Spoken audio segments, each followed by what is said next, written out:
Hello and welcome to the channel. Today I'm going to be doing another unboxing video, and today it's a really big box. So let's have a look what's inside.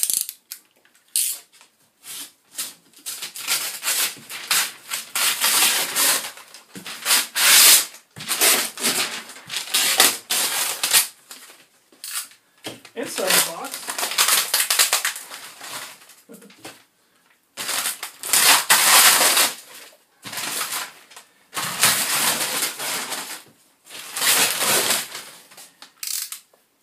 is another big box, and inside this box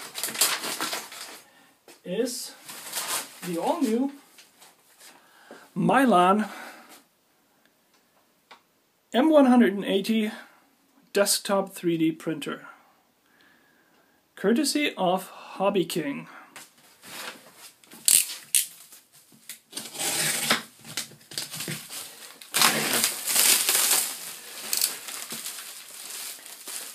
This is what you get when you order something from HobbyKing. You get excellent packaging, and apparently you get pretty interesting hardware. This is a desktop 3D printer. It weighs 18.5 kilograms in all. The device itself is supposed to weigh 11.5 kilograms. So this thing is big. The story behind this is HobbyKing asked me if I was interested in reviewing their new dual extruder printer, and quite honestly I was very interested in that because I had been working with dual extruder printers for the past few months, and I was very interested in seeing more than one design. So let's open it up further.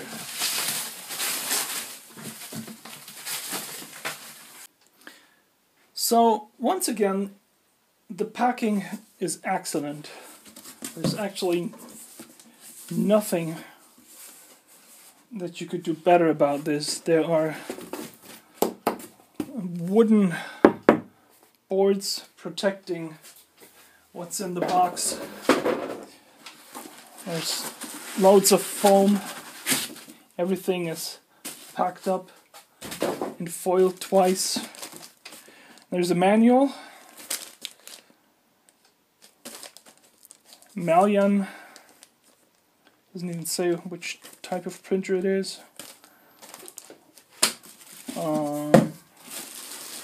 There's the printer itself in here. You can actually see that this is the top of the printer. The printer itself appears to be aluminum from its casing, and it looks really sturdy. Let's see if I can lift this out of the box and onto the desk.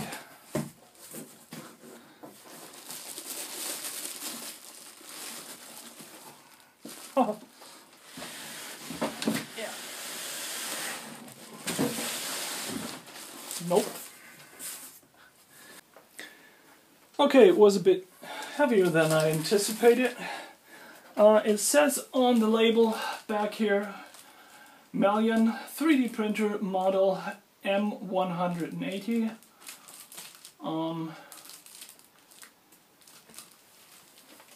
Nothing very interesting back here. That's the printer itself. Again, loads of packing. Even more in here. The whole innards are protected very well.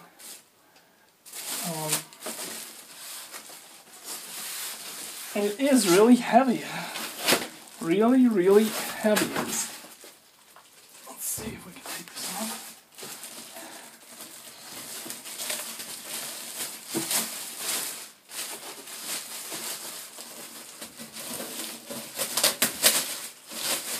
Here we go.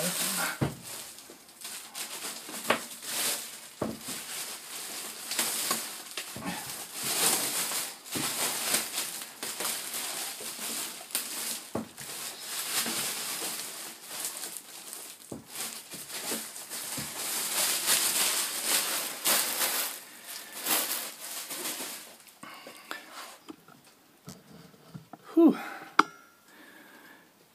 Now, first impression. This is metal.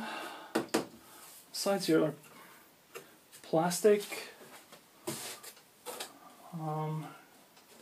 There's a nice wrapping around the electronics.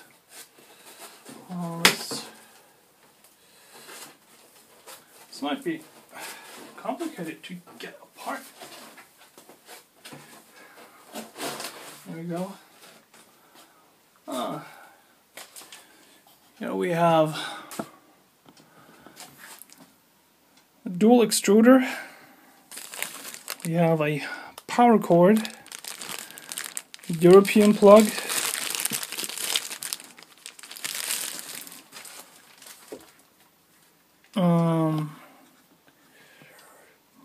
there's, I guess, the X-axis stepper. Apparently there's space for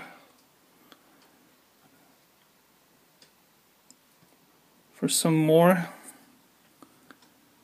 You probably have to mount this there. Let's see if we can move this. Actually, there's a very good explanation of the unpacking, the precautions, the components. Everything is in the user manual. Wow, it even has a very nice explanation of all the menus. It shows you how to install the extruder. Everything step by step. Very nice, very nice. The first impression of this is very good. I wasn't expecting this. For those of you who think they've seen this before, this device is the same as the FreeSculpt EX2, and I'm not sure, but I would assume that Malyan is the original manufacturer, or simply a company that is selling the same OEM part. There are even more parts. Here these include USB cable,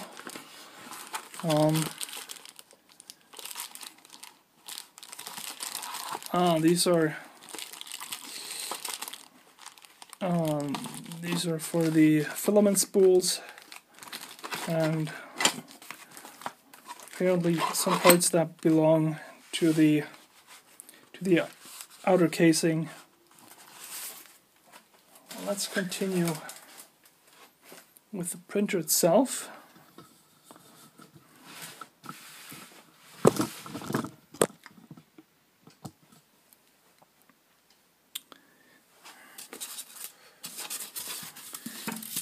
I'll be removing all the other parts. Now look at this. This is something I like. They actually include enough filament so you can actually print an entire object. It's not like all those other cheap printers where you get like 1 meter. You have to put it in, you print some test piece, and then you have to somehow get it back out. So this here is the whole extruder. Kind of hard to get it out, so it's wedged in there. Let's try this really careful.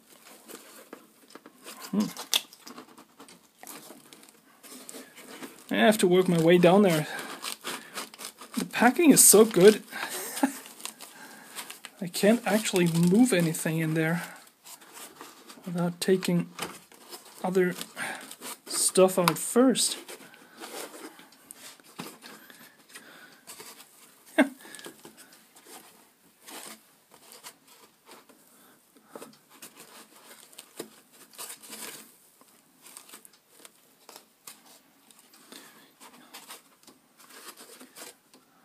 This is definitely a first. I can't get the packing out.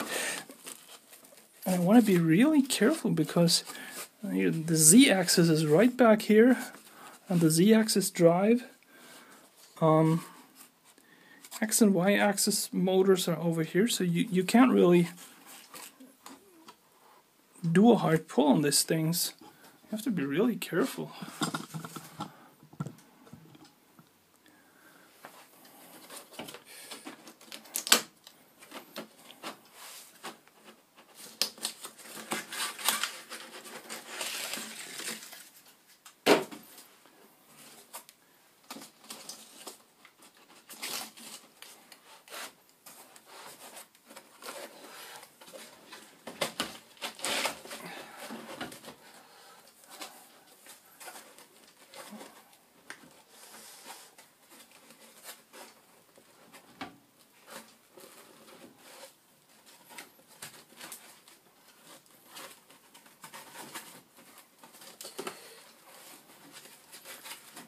Here we go.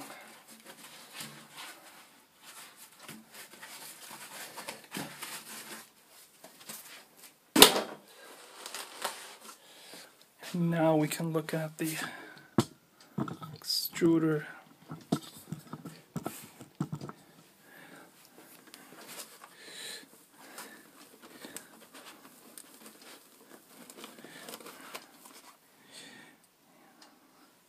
Let's have a look at this. If we look at this, we see two J-type extruders. On this part here, where the cooling is metal.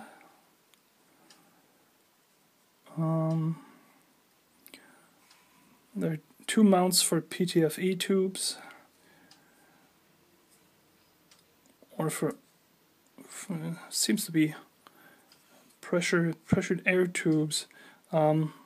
Since the extruder drivers are actually on the back here, you don't really need a PTFE tube. You can use bigger tubes. Now this is interesting. You have the possibility to actually move the stepper to forward and pull back the filament, which in some cases is a very nice feature. You've got two high pressure fans.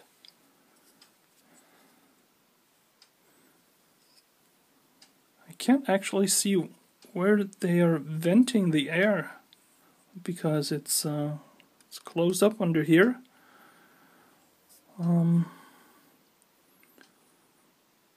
Apparently they're just pushing the air in. Let's see how that works when we turn it on.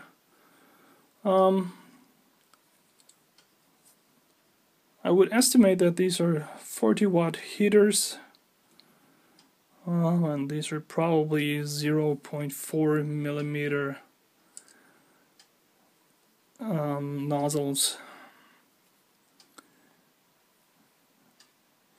There's a temperature sensor which is very close to the nozzle, which is a very good design idea. Oh, now I understand this. These two fans are actually generating pressure within the upper part, and there's a tube with an outlet here, which is going to create an airflow right around the nozzles, which should provide some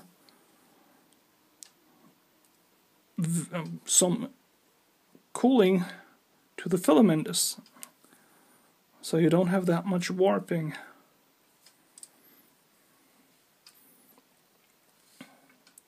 Right, very nice. Let's just place that back in here.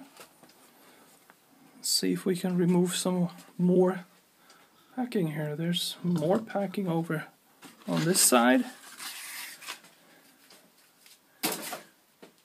They really outdid themselves with packing. I mean, I've never seen anything so full.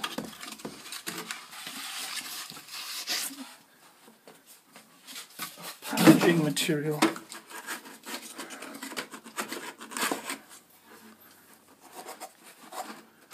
I mean, this is just a joke, but it probably took them longer to design the packaging to fit in there than it did to design the printer. No, that's simply not true and not fair. There's another box in here. Let's see what's in that box. This is the glass cover for the heated extruder, for the heated print plate, which this printer is supposed to have, which is down here, the print table. We get there right after we remove some more packing material, and even more on this side.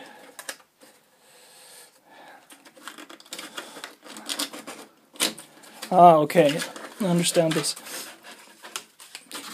The reason why they're being so generous with the packing material is they actually have a layer of packing material to the right and to the left of the print table, which takes all of the load away from that. So during transport, they make sure that the print table does not get misaligned. Usually, when you start setting up the printer, you have to align the print table. But if you put it together and nothing really hits the print table, it will stay rather well aligned.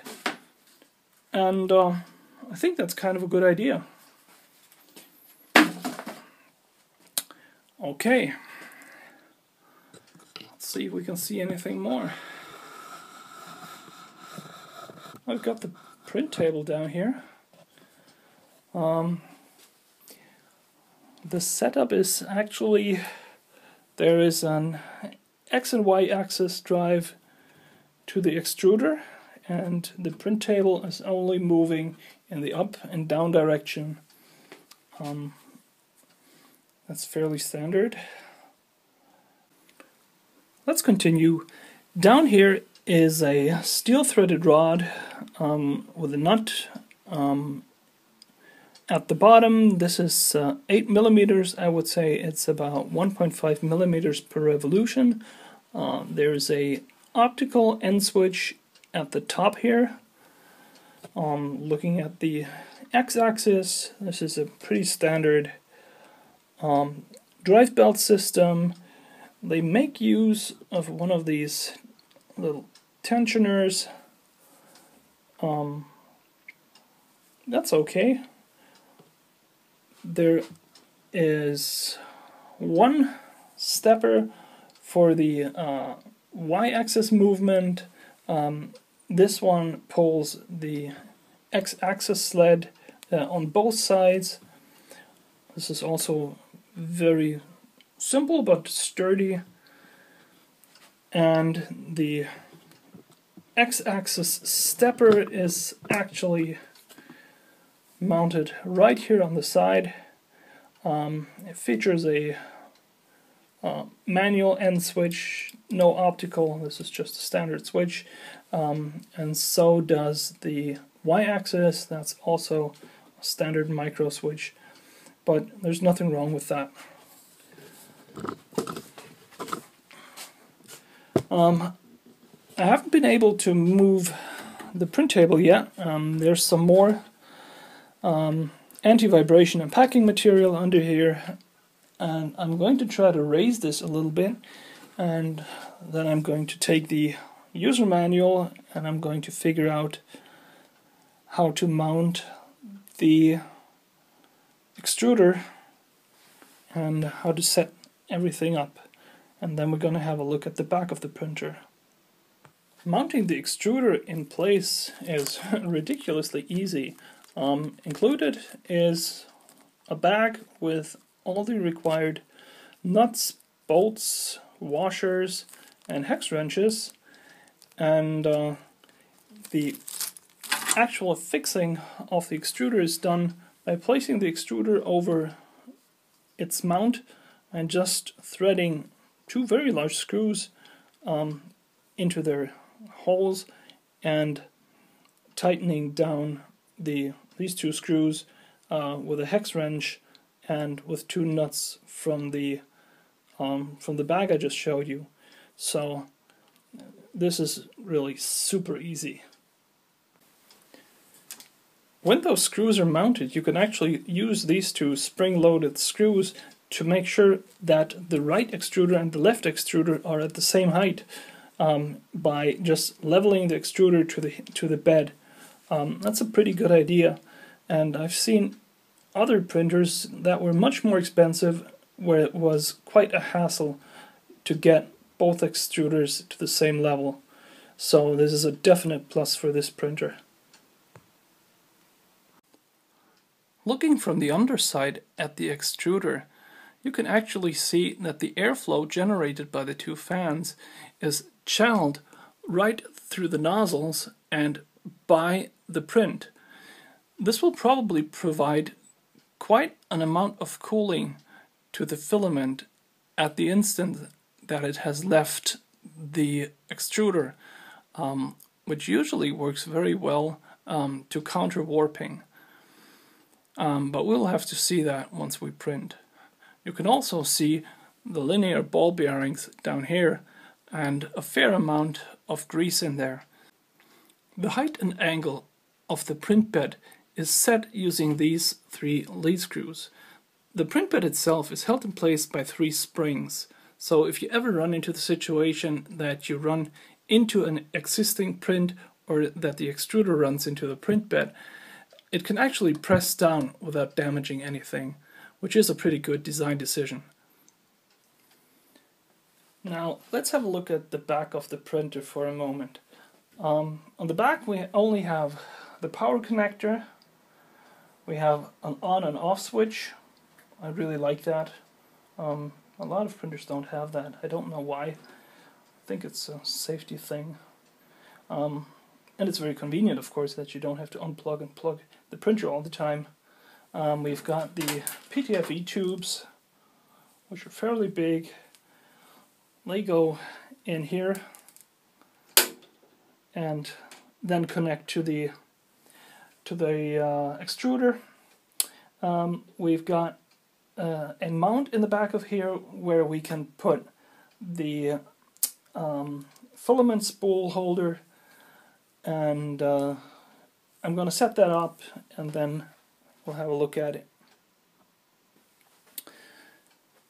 I went ahead and I built these spool holders, and while building them I thought, why are these screws so long? And it came to my mind that actually these are probably working for all three types of spools, because you have these rollers, and these actually have ball bearings, so very nice. And there are spools which have a big hole. There are spools which have a small hole, and there are actually spools which are a bit wider than these. And I figured this fits for all of them. Or does it? Because this here doesn't fit. But you can still rig it so this will be kind of floating in the mid here, and this will still work, although it's not perfect. But then again, this is a 3D printer, so it shouldn't be a problem to actually build something that goes on top of there and reduces the diameter of the spool. But apart from that, I like it a lot because you just push it in here and everything is just cleaned up. You put your spool in here and everything is just where you want to have it. I'm pretty amazed with this printer. Looking at it, just unboxing it, I haven't seen it move, or I haven't heard the sounds of it, but apparently somebody was really thinking about this, and that's quite a nice thing. So here we go, everything is mounted. This here is the smaller screw with the wide diameter. This here is the bigger spool with the small diameter, works too, and the very, very wide spools should also work on here. So, nice. I actually want to add one hint. When you put the PTFE tube on here, make sure to put the nut on the PTFE tube first, because this is so hard to get over there that you don't want to push it over the whole PTFE tube. And if you put this on first, you're going to widen the PTFE tube, so you're not going to get the nut on. So put the nut on first, push it on, push it down and screw it down. See how hard it is to get this over here. But once you have it on,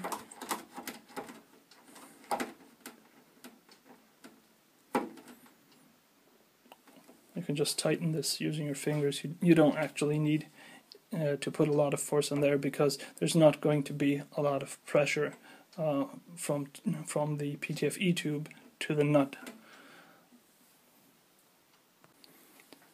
When you fit the PTFE tube to the extruder, you want to make sure that you actually don't put any force on the X and Y axis, but securely grab the extruder when you push the PTFE tube over there, and make sure that you do it really, really gently, because if you bend anything with the X and Y axis, you're going to have a problem that you're never going to get fixed. So be really careful with that. Now that the extruder is mounted, the PTFE tube is in place, all the packing and vibration safe material is removed. It's almost time to turn on the printer. I took a good look at the axis, and I saw that the axis is actually running on linear ball bearings, not brass bushings. So from a quality standpoint, that's an absolute plus. Some of these printers have brass bushings. They're okay too, but with time and with a little bit lack of maintenance, these bushings will start to run in, and this limits the speed that you can go with your printer, and it limits the quality. Also, it gives the axis a little bit of flex and play, which essentially is bad for the result of your prints. So this thing has linear bearings, and that's very good. Also, the motors are not too small, not too big. I don't know how fast this thing is going to move, but just looking at the parts that are in here, the impression is really good. There are a lot of bearings in here. There are linear bearings for the axes. The Z-axis is on bushings, but that's fine. That is not going to move fast anyway. The pulleys appear to be of a very good quality. The belts that are used for the Y-axis to actually join the left and the right pulley are also of high quality, and they're fashioned in a way that there's always the same amount of pull on the right and on the left side. This looks very good. The maximum speed of movement is going to be impaired by the weight of the axes and the extruder, because for everything that the printer does, the extruder is actually moving. and sometimes it's better for a printer that the printed object is moving if the table and the object is very light, and when the extruder is not moving, that will not vibrate that much. But it's a design decision, and the designers seem to think they wanted to do it this way, so I'm not arguing. Once again, here are the parts that were included with the printer. Firstly, the filament, and quite a large amount of it, the manual, a pair of pliers that you can use to cut the filament, the USB data cable, a pair of tweezers. I always need them. I need those. You need them to take away the starting filament, just to clean the nozzles and to clean everything off. A set of hex wrenches, an extra nut, an Allen wrench, a 1 GB Kingston SD card, and the power cord. It's all in there, everything you need to get started. You can really start printing right away. It's great. I didn't find any software CDs. I guess that must be a download of some sort. And I wasn't able to find out if the printer is compatible to any other printer controlling software, but that should be quite straightforward to find out. A word of caution when handling the printer. The manual says that you're supposed to carry the printer by the sides, gripping in here. The plastic on the sides is not the most sturdy type. So if you lift the printer, make sure not to put too much stress on the plastic. And also, don't grip inside too far, because the y-axis is right in here. So if you have to carry the printer, be very careful. Either grip it inside here, where you can have a pretty good grip, or take it on the bottom and carry it all the way. The printer is very heavy, especially when you have 2 kilograms of filament attached to the back and you have it fully set up. And believe me, you do not want to drop this thing. I went ahead and I installed the glass plate for the Z table. I plugged the printer in, and now it's actually time to turn it on.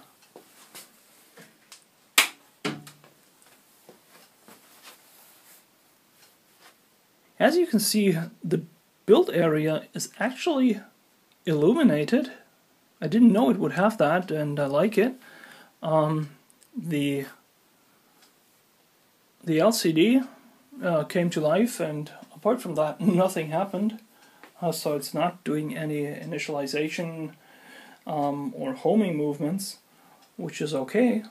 And the next step that I'm going to have to do, which I'm not gonna record on video, is the leveling and the zero setting of the table.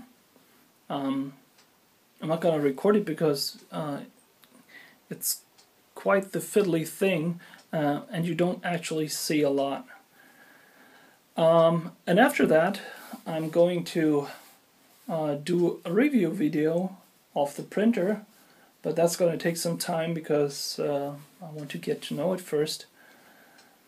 So far, I'm very impressed with the printer in itself. It's very sturdy. It has a very high quality of parts. The outer frame is plastic, but there's an inner frame in here which is metal. You have a rather sturdy build table. You have a metal back. You have a very big, very powerful dual extruder.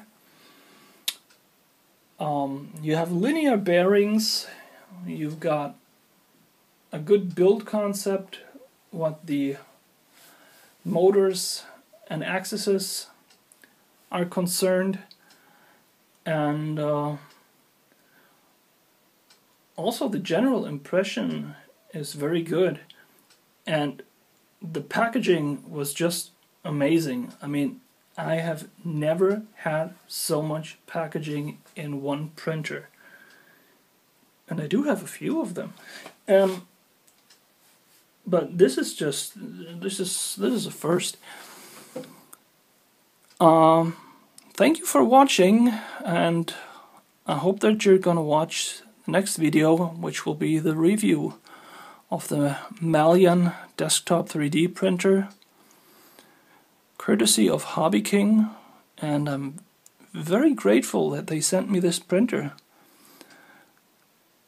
And let's see what it will do. Thanks for watching. Bye bye.